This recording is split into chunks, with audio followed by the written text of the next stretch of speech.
can't use proprietary things. When you go watch, sometimes you watch a supermarket on TV, they have all this stuff that kind of looks like what you're supposed to see, but the logos are just a teeny bit off. So it's kind of one of my. I think like a viral, like a YouTube video or something where they talk about a store. And it's got, we're a store filled with fake brands for, I guess, prop people to come in and grab it and fill their shelves. When I went and saw Clerks 3 a couple weeks ago, usually a lot of product placement stuff, like you'll see it in a convenience store, but I will say this. There's a box that looks like Cheerios, but it says Cheery A's, and it's got but EHS, and it's got a maple leaf, and it's Canadian that's sweet. I want those. Whatever. Yeah, Cheery A's. Yeah, I want those like the Avengers shirt and Avengers. I want those. Yeah. If I ever became a billionaire, I would just do that job for free. I'm like, just hire me as the person that makes the weird products for TVs and stuff, and I would love to just make products. Just make them up. Make them up on the logos. Just pick all the different various bottles and do stuff. Yeah, that would be my You'd open up a comic book store called Heroes Wild. Everyone makes a joke Villains World. I'm like, you should open up Villains World down the street. And I'm like, that'd be kind of fire. I think it's the sister company would be like Villains Tavern or something like that. That'd have to just be something in lieu, not of the same products, but like a beverage and food establishment. Villains Incorporated. That'd be all right. Yeah, I think that already happened. I think that's already happened. But it sounds like it's from the Venture Brothers or something. I don't know. Probably through the Monarch. Anyways, welcome everyone to the Heroes World Quarantine Podcast. I am Stu Pei, one of your hosts. I'm here with one of the owners and proprietors of Heroes World. That'd be Mr. Jon Hamm. Please say hello. Hello, folks. And our resident Prince of Mischief, Mr. Rob Gadet. Please say hello. Hey, everybody. Hey, Stu, before we continue, I just have a quick question. Just housekeeping wise, are we still the quarantine podcast? I would like to think that we were in the influenza flu, so I think we're still quasi quarantine. Because fair enough. As you two know, that have children that are operating outside of that can actually move around. Sickness is all around us, whether it's flu, the sniffles. Like, I'm sure you both are like, what are you guys doing out there? Like, can you not touch everything with germs? Like, what's happening?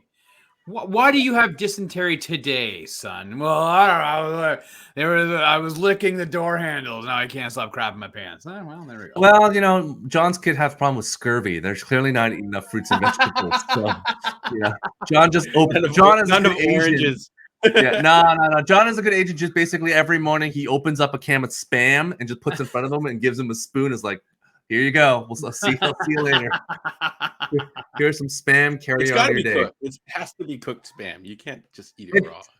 What kind of monster eats raw Spam? That's crazy. Well, I think I grew up eating like that raw kind of canned ham sandwiches. Yeah. You mush it up and put it in mayo and stuff like that. Yeah, it goes well with the bread in a can. So if you buy the bread in the can, then you can and put the bread, because it's baked in the can and it's shaped like it. So you can cut the bread and then it's real. Yeah, you've hit new bottoms of low when you have to open. Your sandwiches come from cans, including the bread. So that's a new level of low. It is funny because I did receive a care package with that exact same thing. It's a couple canned products and a note, Rob, and I did send you that note, and it was very confusing because I kept on looking back and forth. I'm like, what is this? I should have known, as the care package had a giant V on it. It was very clear what it was, but as I opened the note, I think as I read it out loud to you, I was like, what does this mean, Rob? What does shimmy, shimmy, yeah, shimmy, yam, shimmy, yeah? Give me the mic so I can take it away. Right. Off on the natural charge, bon voyage. Yeah, from the home of the Dodgers Brooklyn squad. Again, Vanis is very, very mysterious, and it makes no sense how he moves it around. And in the end of the note, it's a ... fantasy remix, ODB. So again, I can't figure out what that means. I have a funny feeling that somebody in this trio does, though.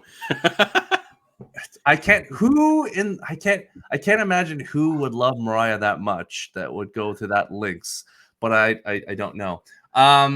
Anyways, we'll leave that up to the chat. We'll leave it up to the people at home to figure out what that is, and leave it to you. So thank you for joining us today. We're going to talk about a movie that, to say has had a tumultuous past, it would be an understatement. This is a franchise that's been around book form from a while and released back in May 31st, 1985, starring a little nobody named Mr. Chevy Chase, called Fletch. I love that guy. Came into a movie called Fletch Lives, and then remained dormant for many a year until Jon Hamm has just released that movie, which I think canonically in the books is like book 6. Don't quote me on it, but I think it's no, this is book 2. Is it book 2? Confess Fletch is book 2. Is it book Fletch? Which it goes Fletch and then Confess Fletch, and then you go like Fetch Fortune, Fletch and the Widow Bradley, Fletch's goes on and on and on. Yeah. Okay.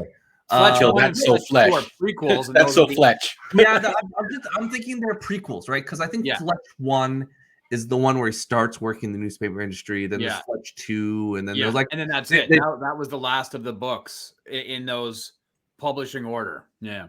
Yeah, and then goes to Son of Fletch, and then all this other stuff, and spins off. So we kind of bullied John into watching this movie. Rob and myself have a special relationship with Fletch, the OG. I think many people of us age from the 80s remember watching that on various repeats on VHS. It kind of became a very much a cult classic, Fletch, and just because Chevy kind of did so many fun things about it. I know John has no idea what we're talking about, but I've never seen this series. I think one of our viewers' friends, Scott, always kind of mentions this movie, and Rob's mentioned it a couple times. So I kind of vaguely thought that maybe this was something associated with it. But yeah, you might be thinking of Remo Williams. You might be confused. Oh, really? No, I'm pretty sure he has mentioned Fletch before. Yeah, he is. Yeah. I'm just confusing you. Yeah, it's one of those things where it's I got the wheelhouse between like Caddyshack and Stripes and this kind of weird time when basically it was all just Bill Murray, Chevy Chase movies that everyone seemed to like go gaga over. So they came off of Saturday Night Live, right? They had like that heat from SNL, and Chevy still had the vacation movies that had come out as well, right? So yeah. Yeah, and especially the first movie. Let's be fair. If John had the option of watching this, if John was this age and he was going to the movie theater, Fletch was released the same time as this little movie called Rambo: First Blood Part 2. So I can tell you right now, John would not have seen Fletch. He'd probably have watched Rambo. I never watched Rambo until recently, actually, too. So. Yeah, but if you had gone back in time, big if you were big steroid right now, muscle guy, that was my jam. Where's my ticket going tonight, good sir? Oh, I'm going to use Rambo. It is a move. This movie is kind of we'll go into it momentarily. Definitely a blast in the past, but we'll get to that momentarily. So, John, as you mentioned before, is Chevy Chase in that Bigfoot movie? Harry and the Hendersons or something like that? Nope, that's John Lithgow. Oh, John Lithgow. Okay, yeah. That's John Lithgow from. I don't remember the movie at all. I'm just trying to place where I've seen Chevy Chase. John, you know him from that small movie Cliffhanger. That movie. Another Stallone movie. Third Rock from the Sun. Yeah. No, only Cliffhanger. That's pretty much it. Right. He's only known as he in Atomic Bombshell recently. John Lithgow? No. He was the Trinity killer in Dexter as well. Season 4, I think. Yeah. The aforementioned character we did like, and let's never talk about Jimmy Smith's character ever again. So let's continue on our journey. He also Winston Churchill in The Crown. That's it too. John Lithgow is actually a very accomplished actor. He's a gift. Despite Harry and the Hendersons. So, John, before we always do this, the gimmick is tell us what you know about Fletch outside of this. So you know nothing. Nothing. I vaguely remember seeing a poster with Chevy Chase because when the guys would talk about it, I was like, "What is this?" And all of a sudden, the internet's listening and it shows up on your feed all of a sudden. But I just vaguely remember a picture of Chevy Chase on the cover of some movie. I assumed he was like a private eye or cop detective, whereas he seems like he's not. He's just a reporter or a guy who's kind of got enough street smarts to make things happen, right? Something like that. That's a good start. Rob, what is your relationship with Fletch? Yeah, so like as you said at the beginning, I grew up watching Fletch, but I probably watched Fletch Lives a lot more because I felt like at that time when that came out, I think it was like 89. First, I got where I was growing up, it was first choice, was like the movie channel, right? And so it was constantly playing. My dad recorded it, and it was just one of those things that was always on VHS. You throw it in and keep watching Fletch Lives all the time. And so I wasn't actually aware that it was a book series until a number of years later. I would say late 90s, maybe even into the early 2000s, because Kevin Smith was, there was a lot of people who were trying to relaunch Fletch, but Kevin Smith was really close. And I believe Jason Lee, who starred in a couple of his movies, including Mallrats and whatnot, he had signed on to play Fletch, and they were going to do Fletch 1, which is spelled W-O-N. And so I was really intrigued about that. And since that time, that was like mid-2000s or so, this is a IP that has just languished, and it's about to start, and it stopped. Oh, it's about to start, and it stopped with a whole bunch of different characters. So I've been like emotionally invested in getting a new Fletch property because I did enjoy those first two movies as a kid. Although I would love to go back and watch them now because I don't know if I would have the same feeling about them. Yeah, I think when you talked about that, just for my knowledge, Kevin Smith had, and we'll get to this after what we talk about the review, just because I know people want to know more, but had approached the Harvey Weinstein to Jason Lee, but Harvey Weinstein's like, this guy hasn't done a movie before. We can't make money off of this. So Jason Lee was in from My Name Is Earl, right? He was Earl, right? Yes. Okay, yeah. He's a funny guy. guy. So the skateboarder, Jason Lee. So they want to do that, but they were like, they weren't sure about him being a box office performer. And similar to what happened recently with the movie Bros, when you don't have a big name actor as the lead, people are like, well, why do I need to see this? This seems like a streaming property. Back then, they were straight to video. But it is a thing when you don't have a box office name, which is why we keep on seeing someone like Bruce Willis make movies overseas, because overseas his name still has buying power. So people in countries that have no idea will watch his movies because he's on it, because they know him. So it's one of those things. But John, walk us through your general thoughts and review. What do you think of this? What do you think? Because we did force it upon you, but give us your I was game for it. You look at the poster. I've got the poster in the bottom corner here, but it's got like a vintage feel to it. I didn't watch any of the trailers or anything, so I dove straight into it, and I can totally see Chevy Chase in this role. But this is a lot of fun. It feels like an old school kind of heist caper. Even kind of uses that trope of like, something involving artwork. But Jon Hamm is like super charming in this, so he can probably he's a good fit. I think the Jason Lee guy would have worked as well too, because I did like him in My Name Is Earl. And the comedy in this is just it's pretty I want to say it's kind of over the top, but not over the top. Like, it's not like crazy knocked up 40-year-old virgin kind of comedy, but they do layer it on pretty thick. Like, some of these characters are completely like but overall it's super fun. So I don't know if this got a theatrical release or not, but I think maybe it would have been a little slow by today's movie standards, right? Like, everyone's used to, bang, pop, all this kind of stuff. So this is more kind of like I felt more like a throwback. So as never seen in the originals, I don't know if it lived up to the legend or whatever you want to call it. But I had fun with it. It was a fun watch. I don't think I'm ever going to watch it again, but I would watch this character or Jon Hamm return in this role, or if this became a TV show. But I liked that it actually wasn't a TV show. I liked how it was all kind of done and tied up in one package and finished. So yeah, overall pretty happy with it. Rob, your thoughts? Yeah. So to understand that the first two movies, especially, so the first movie is obviously based off of the first book, which apparently is tied up in rights. That's why they actually can't remake a movie based on the first book.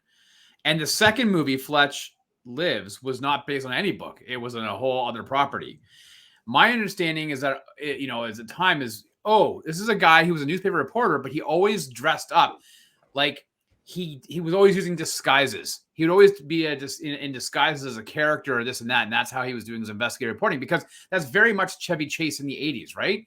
And then as you kind of grow up a little bit and you kind of start delving into this property, you know, even a little bit, you start realizing that that actually is not, that was never part of the DNA of the character. He was just an investigative reporter who was very eccentric and quirky.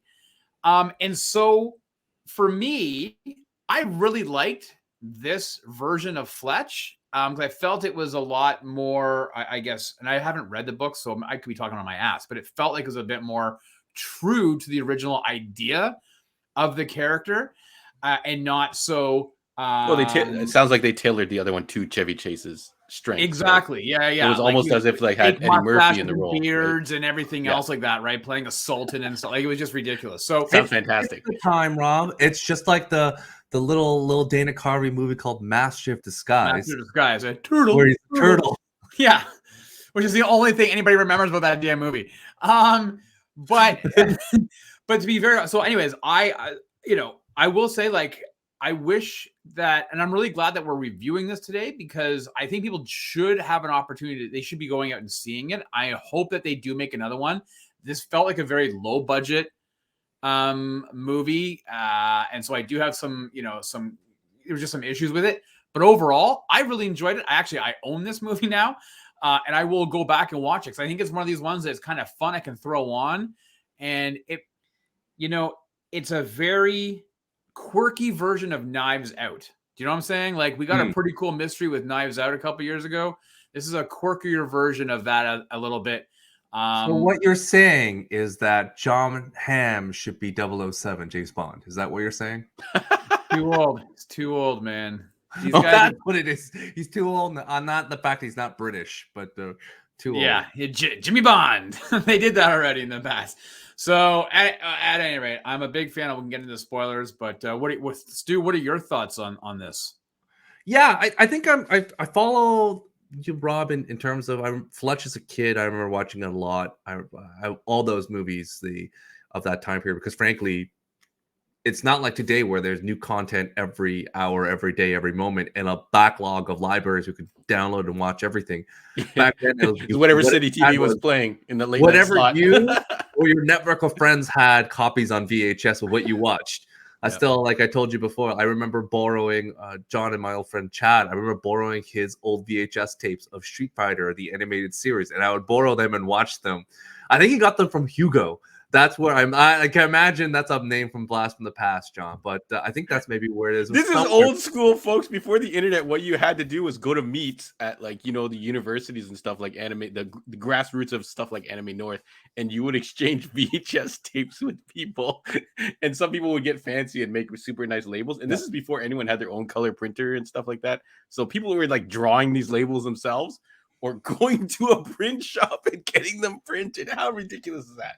Yeah, man. Folks. Yeah, man. I remember going to U of T with Chad, paying for that thing, and we would go there at the U of T downtown thing, and there was like a theater, like a lecture hall. It was a lecture hall, yeah. Watching episodes of anime as they slowly released. It was like dubbed. It's like, they had basically like 10 episodes of various series. And they're like, well, this is all we got, so we're gonna watch it on this big screen projector, and everyone just watch episodes once a month, and you have to pay a fee to do it. I was like, this is this is the lap of luxury where you get that video. Like, Confess Fletch went on both video on demand, theater, and then eventually on, was it Showtime Plus or whatever? But it was just like the fact of convenience. You can get this on a bunch of services.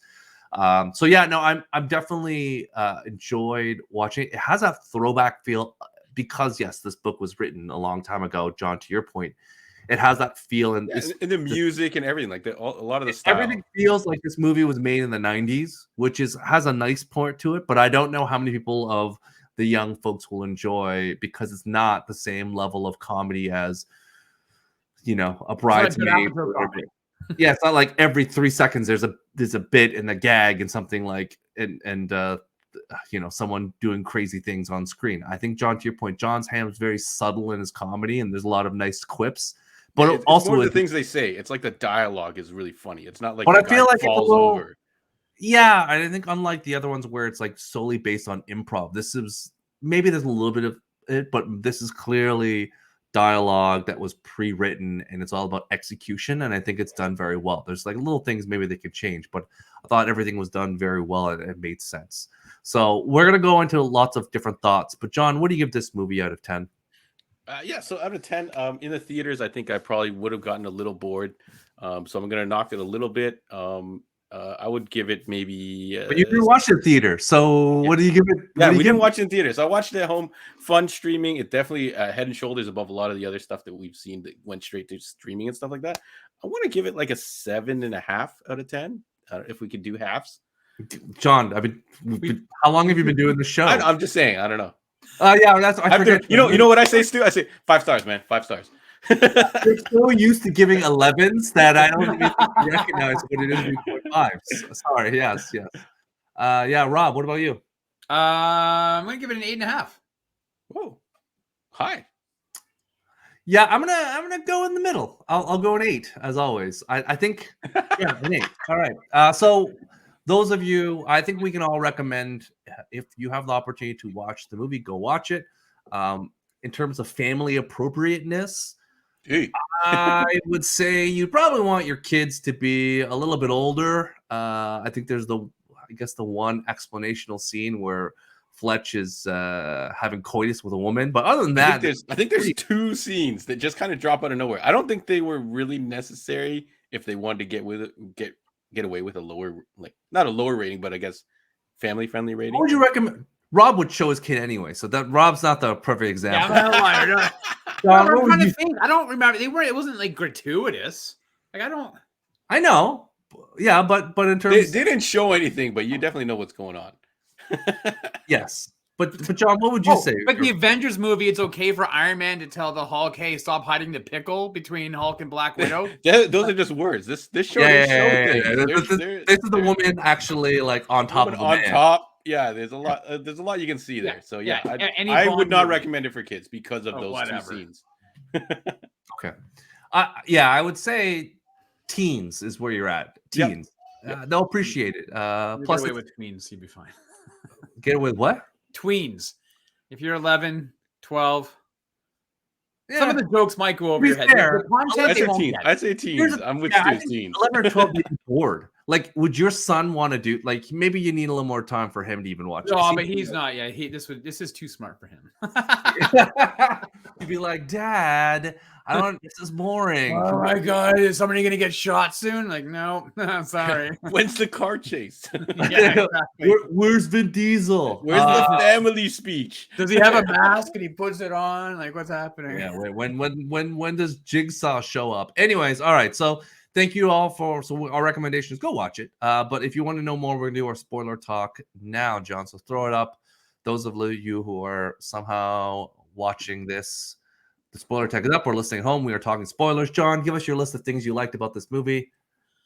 I couldn't really get a list because the movie just was. I do like a lot of the characters. I would say my favorite character is the mother of his girlfriend. She's absolutely hilarious. She just ends up in bed with him and all kinds of like funny things. My absolute favorite bit or line, like all the characters have these funny kind of comedic montages. Like there's that guy who's like, oh, he doesn't know what bespoke means or something like that, and he loses his shit. Those are like funny little things where the characters go over the top, and then there's the loopy who's like stuff catches on fire and she's just oblivious to these things that are trying to kill her during her everyday life. It's like, how are you not? But there's a moment where he kind of figures everything out. He puts it all together and he's like, you've been in on this, you've been doing this, and he basically accuses his girlfriend of everything. And then the guy from Desperate Housewives or whatever whips out the gun and he's like, oh, it's actually all this guy. He's like, oh, hold on. Can I take that back? How much of that can I take? Can I take back any of that? Like that was like, I laughed at that because I was like, he's just talking like he's talking like there's no gun pointed at his face, and he's trying to make amends with his girl, which was really funny. I think Jon Hamm is definitely the best part about this movie. He carries the movie with his charm. All the stuff he does is really funny. Even the way he just wears the random Lakers hat, which becomes a plot point later on, and just the way he dresses. I think there's a scene at the beginning where where he's got his socks off and his feet are up on the table, and the girl's like, I can't stop looking at like his. He's like, what? It's like they're here. What's the problem, right? So but you don't wear gloves in your hands all day. We're not. Yeah. It's like there's all these little funny things, and even that girl is a cop. Yeah. So there's a lot of characters to really like in this that kind of carry on. So you kind of hope that either you'll see them again, or if the series continues, like whatever. First off, John, I have to stop you right now. Disrespect to Kyle MacLachlan, Paul Atreides. First off, massive disrespect. Massive disrespect.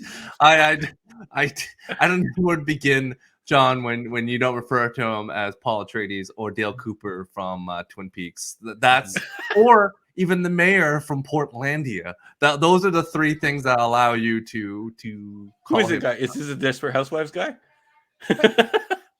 Or the captain from How I Met Your Mother. Is he in Desperate Housewives? I don't know if he was in Desperate Housewives. The guy behind everything. He's the art dealer guy. Oh yeah, he is. He is in Desperate Housewives. Yeah. But that shouldn't be the top 4. Well, my wife watched that show recently, so that's where he sits for me right now. Dale Cooper. No, Dune immersed me, so I don't know those people as other actors. I just know them as people in Dune. Yeah, except for Aquaman. Aquaman. There for Portlandia. Dude was in Agents of S.H.I.E.L.D. Like the guy's been in a lot of things. He's been around. He plays a lot of different characters, which is pretty funny. Even in How I Met Your Mother, the captain, where the eyes are staring at you. There are so many things where I'm like, you can't. Anyways, I think in some of the book originally they changed it because in the book she actually is working with Harren. So like the whole bit that you liked. So I guess they wanted to save the character for maybe later or something, right? No, it's just better for comedy where he's like, "Can I take that?" I like rather than like I knew it was right. He's like, no, this is more funny if he's like, oh, whoops, like, and only realizes it when he puts the gun out that he's wrong. He just looks over. He's like, oh, and he literally just has an aside. That is verbatim from the book, and like it makes sense perfectly. Right. It's like it tracks, and that's why like as he says it, like everything makes sense. And then when he pulls the gun, you're like, oh, they're going this direction. It's kind of another. Well, even just the fact that he is not our typical action hero, so it's a nice departure. I don't think he actually throws a punch anywhere in this movie that I recall. I know he gets beat up by the kung fu guy, and he gets socked in the face really good. But I feel like he doesn't really kind of throw any like fisticuffs or kind of like. But he's a that's why he uses his wit and his charm, books, right? In the books, he was also in the military, so he should be like Jack Reacher. Because they could have made just another Jack Reacher type character, right? But it's nice that he has to try and talk his way out of things and figure. I like how he gets caught for basically just using random names every time he meets somebody. I'm like, dude, you could just use the same name and put on the same fake like thing, but it was a good gag that he got caught. Yeah, no, that's good. Rob, what's spoilery? What did you want to talk about, or what did you like that you couldn't mention in the first half of that one? Yeah, well, I will say that I think that this movie does a really good job. Listen, this is an uphill battle because this property is so synonymous with Chevy Chase. Like, if you were like, hey, we're doing another National Lampoon's Vacation movie, which they did, they just called it Vacation, right? But we're all like, where's Chevy Chase? Like, because that's his thing. And so I think there was a bit of an uphill battle for Jon Hamm. And yet I think he differentiated it so much. It wasn't the goofy slapstick, I'm going to walk and get smashed in the face with a shovel performance that you've come to know with Chevy Chase. So for me, like I'm watching this movie and I'm killing myself laughing because that Jon Hamm is dry sense of humor, but like really quirky on things. And he listens to what the other characters are saying. And then he like spins it. And he's like, when were you here with the victim? He goes, not a victim, it's a dead body. Like, it was just like, he was just so funny with his retort with that. Mm. The one thing John really enjoyed, his mother-in-law, who was played by Marcia Gay Harden. So she's Fletch's girlfriend and the mother-in-law, they're Italian. So Marcia Gay Harden puts on this really crazy, over-the-top Italian accent, which after a while, it becomes really grating because you know that Marcia Gay Harden is nowhere. It's not Italian. What? What? Right? Like, you know what? There's so many other actresses that you could have gotten that are like, Italian, right? Can we confirm she's not half Italian? Do we know? It's like what percentage she's not Italian? Are you saying she put on Italian face? Okay, Are you saying, like, I don't know? Have you done the who was the girl from the James Bond movie, and then that Tears of the Sun, Sophia? Anyways, like, she's Italian. Like, it could have had somebody else who had a natural Italian accent, as opposed to Marcia Gay Harden, who you've seen in 1,000 things, and you could tell she's putting on.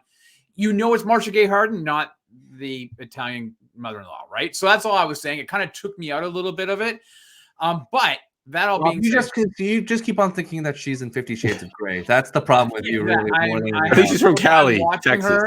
I'm turned on. You're like, oh my God, Grace Gray, you minx fox, you can't fool me. I know you're not Italian. She's such a cougar. But I was really, like, even though I was annoyed by her performance, I also found it to be really funny, right? Like, she was quite funny. Like, everybody. I felt like they said, hey, we have nothing to lose here. We have $20 million from the studio. Let's make a fun movie. Let's all enjoy ourselves, because they look like everybody had You passed the test, Rob. Rob, you passed the test. You're good enough to marry my daughter now. You passed the test. Yeah, exactly. I was like, wait, what? Right. Yeah, it was just like everybody was having fun. And I thought that was a great, it really came across on the screen. Now, John, you were like, oh, he had to wear that.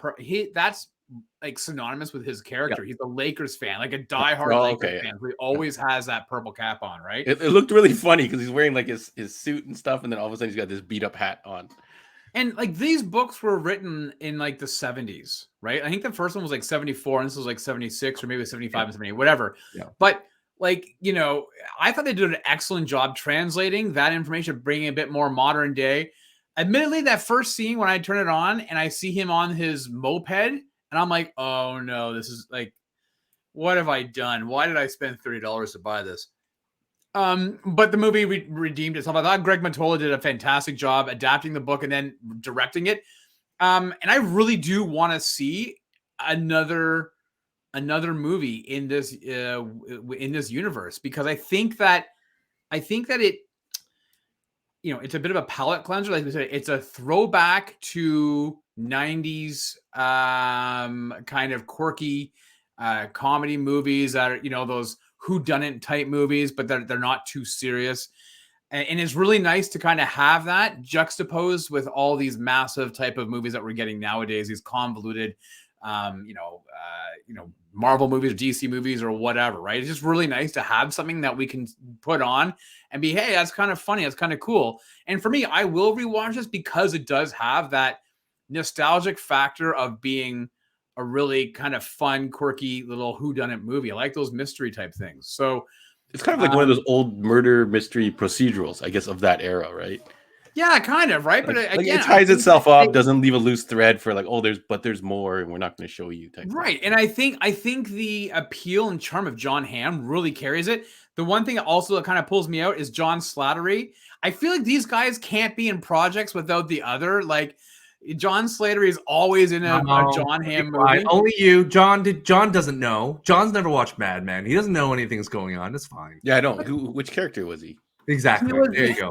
Only you, Rob. He was the newspaper, like, his old boss. Yeah, shut up with it's nitpicking. Now just carry on. I thought it was really funny though. I did say I thought John Slattery was really kind of funny, right? So at the end of the day, like, these guys, like, again, we know that Jon Hamm took a pay cut in order to complete this film to his satisfaction. Him and Greg Mottola both took a pay cut in order to take 3 additional days of filming.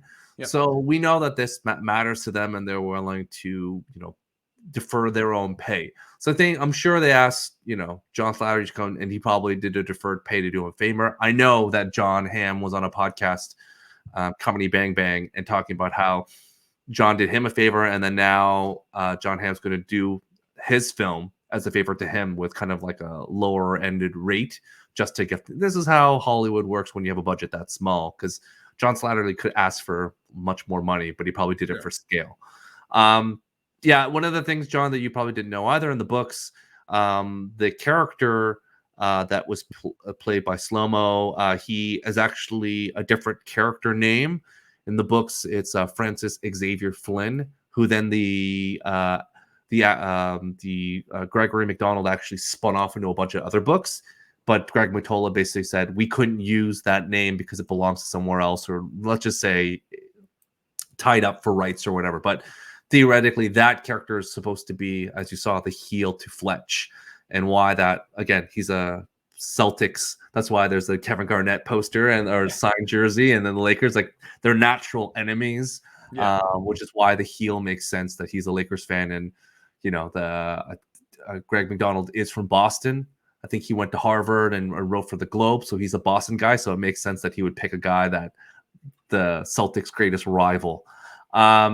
It's funny because, as I mentioned before, let's go into a little detail about this film, because John has no idea what's going on, but Rob and I have heard many rumors of Fletch movies from years ago, because Robin mentioned originally it was into 1990s where Miramax and Harvey Weinstein had got it. Kevin Smith was ready to write it, but then he had a falling out with Chevy Chase.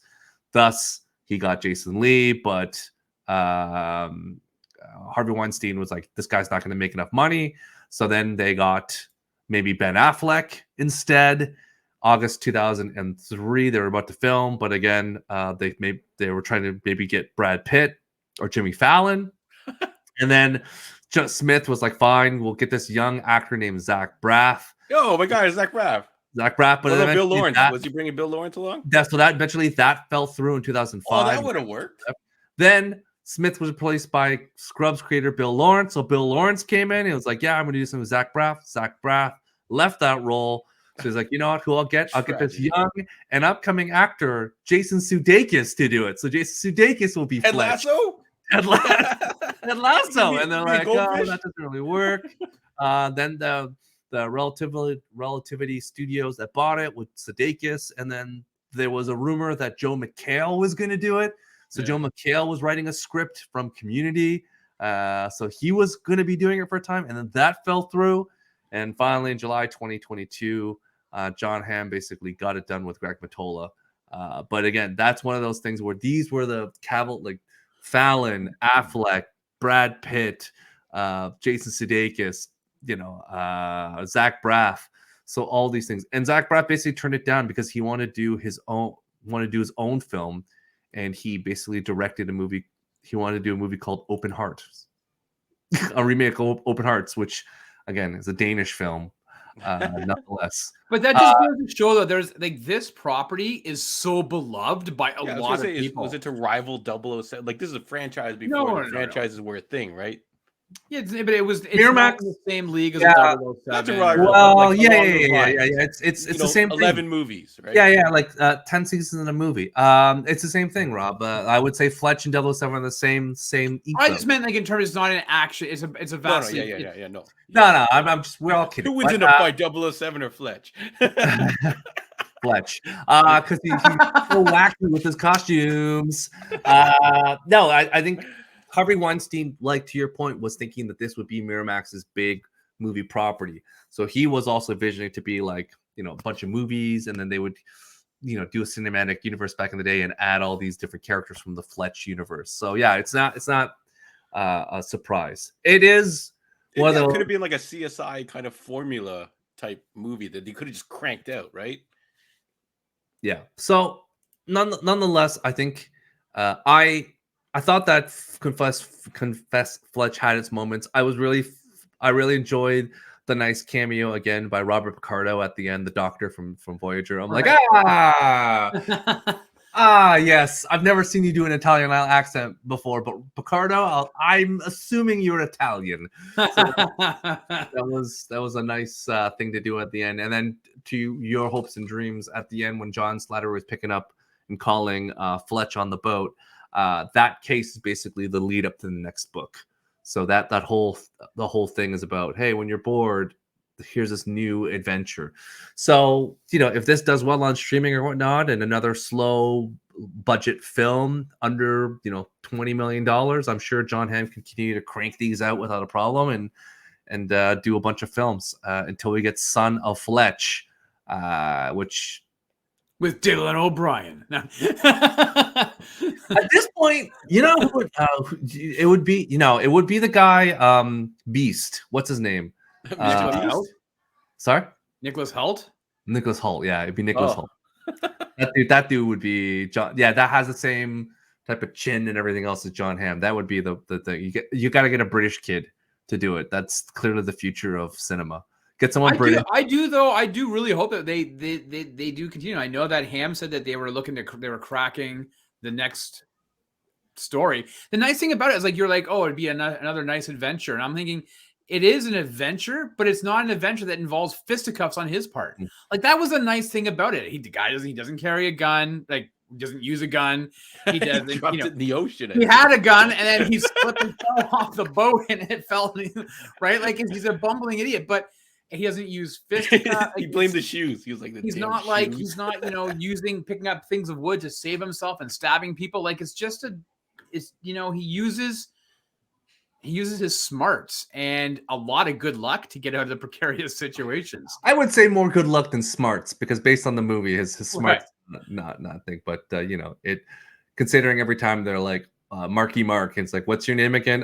You tell me what my name was again. He's just not thinking. Did you eat was there a pear missing? Yes. What happened to it? I ate it. Why would you eat the pear? Because I was hungry.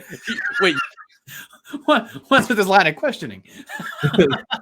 lot of stuff. And I think there is one more fun fact where I think in the movie, Paul Atreides does say the same line as in Fletch. So John, in the original movie, the quote was like, "I was always prepared to commit one murder tonight. What makes you think I won't commit two?" Was the line from the original Fletch movie that they kind of spliced in there for the thing, and it worked out really well with Andy, because again, in this one she's a good guy, and the other one she was a bad guy. So it is what it is.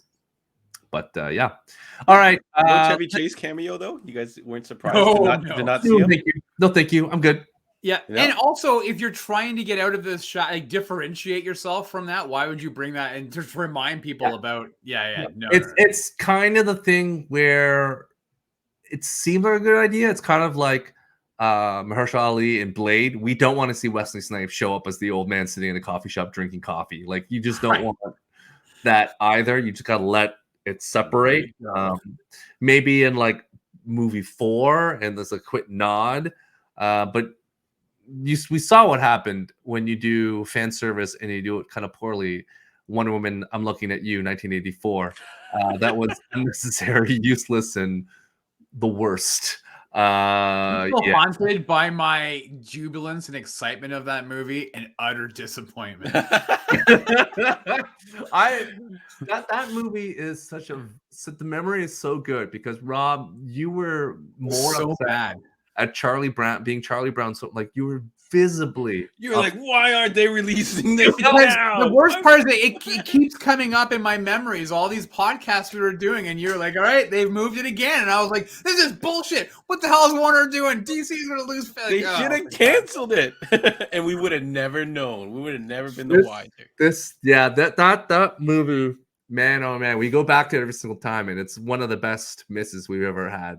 The biggest disappointment? Can you think of anything more disappointing, like Ghostbusters 2 or something like that? I can't think of anything more disappointing than that. Was still fun, because I look back at it and I'm like, Vigo, you can just do your oh yeah, it's like Dungeons and Dragons, maybe. Mortal Kombat 2, Dungeons and Dragons, or Mortal Kombat 2. Maybe? Yeah, but. No, none of it. We need a sequel. No, because here's the thing, John.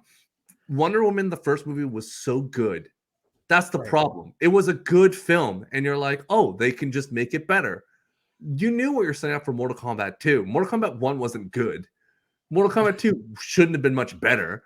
Mortal Kombat 2 was a disaster. We have to build this franchise, and Gal Gadot, she's such a good actress, and Patty Jenkins is such a good director.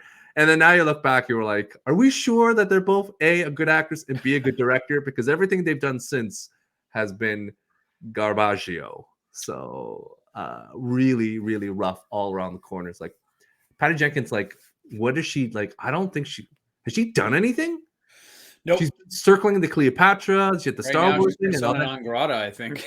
Star Wars, like, yeah, Rogue Squadron. That didn't work. And we'll take this back. Thank you very much. Gal Gadot is like doing a terrible Imagine song, and other than that, like, what is she like? What would you call it? Ryan? Like, Ryan, can we do Red Notice 2, please? no, what would you call it? There's one thing called like imposter syndrome, right? Where you think you don't belong, but you actually belong. But what happens when you actually don't belong, and then they're like, "Yeah, get out of here. You actually don't deserve to be up there." That happens in Hollywood a lot. That happens a lot. Like, guys let people get opportunities, and then they blow it. Like Alex Pettyfer, remember that guy? That guy was supposed to be the next big guy, and then he just he was in Magic Mike. He was in, like a bunch of movies. Or how about, I don't know, Army Hammer? That's a whole different. That's not a whole. That's a whole different situation. That was not the same as in he was talented, but he was a weirdo who didn't have the directing acting skills, who somehow lucked into it and still got things afterwards, right? Now, can me ask you guys a question before we wrap this up? Would you be interested in getting these books? Or do you think that you'd prefer just because you know how like with Dune, I hadn't read Dune and I've got the book sitting on my shelf here, and I'm going to tell you guys, I'm looking forward to taking it away with me when I go away at the end of the year. Yeah. Are you interested? My problem, like you said, it's pretty old, like 1970s, I want to say, right? Yeah, it's 70s. They did a good job in this movie updating, like they incorporated Instagram and other modern technologies. But when you go back and read like a book that old, I don't know if it'll work. I tried reading some of the, who's the guy who made Justified, Leonard Elmoy or something like that, or Elmoy Leonard or whatever. I tried reading, and his stuff, it just was too old style written. I couldn't get into it. So I feel like this book would not work for me unless unless you went through it and you were like, oh no, it's great for it somehow stayed modern. I don't know. Well, like Jack Reacher is so fantastically simple. Yes, I think it's going to carry over years to come. You're going to be able to read, no problem, but maybe too stylized in the old way, I guess. Yeah, that I had that problem with Robert Ludlum's like the Bourne Identity books. Yeah, I could get into those. Yeah, like that first, I read the books and I enjoyed it, but admittedly, even before the movie came out and I was reading it, it's like, oh, they have microfiche film in his. I'm like, microfiche film, like this is right, like. Come on. I will say, though, the flip side being, if you've ever read, I know you haven't, John, Ian Fleming's original, like, James Bond books, like the Casino Royale, read those. Like that. No, like they're a different read because of the type of English, but it's I guess because those movies are so old now, you just kind of envision the time period and then you get it, right? Because you're so. Yeah, it's one of those things where it's kind of the advantage of science fiction and fantasy that it's not in a time period where it's something that you look back and you're like, oh, how does this operate? So it is nice that I think some of these noir stuff kind of works better because it's femme fatale, like, oh, back in the 1940s, but we need to add like the 80s, the 90s where tech is. Right. It's a little too close to home. I think, 20 years from now, we're reading something from the 90s. Oh, that's quaint. But we'll see what happens. Tom Clancy novels are really difficult to get through sometimes because it's so antiquated in its technology. Right. So, So this is the thing. So anyways, John, where can we find you on the internet in the desert of the real? Yeah, so Heroes World Online, Instagram, and Facebook are most active means of communication and posting of cool stuff that comes in the shop. So follow us there. You can also message us there, or you can go to the website Heroes World Online. Lots of fun stuff there. You can even message us through the site. It's got a new chat feature, and you can check on things that might not be listed on the website, and we can check that up for you. And then if you're listening to this on the Audio Heroes World podcast, help us out on Spotify, iTunes, Deezer, Stitcher, whatever. Google Podcasts seems to be a popular one. Help us out. Give us a sub, give us a rating. If the service allows you to give us a rating, that really help us out. And then if you want to check us out, we do have a physical store, Heroes World, located 8601 Warden Avenue in Markham, Ontario. All those links will be in the description. Did you say geezer? What? Deezer. Oh, Deezer. I was like, Geezer is the podcast. Yeah, the Geezer. That's the audio cassette tapes that Rob busts out and takes to the gym. No, it's in for your his Star-Lord grandparents. Every time Walkman. they go to play, they keep flashing 0, and they're all confused with what's happening. Rob, what's going on the Sidekick show? Oh, we have a lot going on. But before I say it, I recommend watching this movie. I had to say that because I don't think we got to say that. Okay. We did. Oh, I did think we? we all Whatever. recommend. We all We recommend. did it before the spoilers. We're like, watching all the right. movie. So, hey, wow, we are already into the throes of October, Stu. And this month on the Heroes World Sidekick Show, John and I are checking out some spooktacular movies that are kind of in our wheelhouse. So, this Monday Hocus night Pocus live, 2, please. Hocus Pocus 2. John vetoed it because he said it would be too scary. Monday, our favorite gal is in that movie. Hocus Pocus 2. Who? Yeah. Sarah Jessica Parker? No, from Ted Lasso.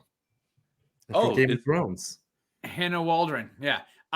This Monday, 8:15 p.m. live on YouTube, Facebook, and Twitch. It is Constantine. We are going back in time and checking out Keanu Reeves. Whoa.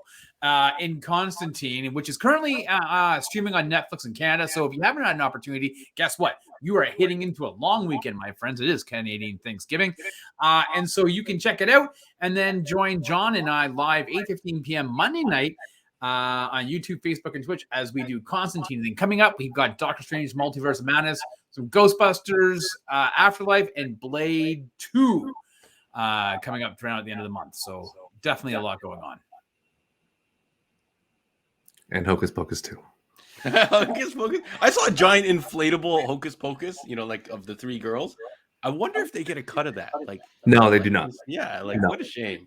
I saw that too, and I'm like, ooh, that's fun. I was like, wait, was that at the Aren't We Naughty store? No, at a Walmart. No, Rob. This inflatable you put on your lawn. Looking for. Clearly, if you're going to go anywhere, you're going to buy a giant inflatable Stay Puft Marshmallow Man costume. That's the way to go. So you could just be shout out to Jimmy. Stay Puft Marshmallow Man. Okay, well, thank you so much for joining us today. Be safe out there. Enjoy. We'll be back again. We don't know what we're going to talk about, but we'll be back again. See you later. Bye, everyone. Peace out, folks.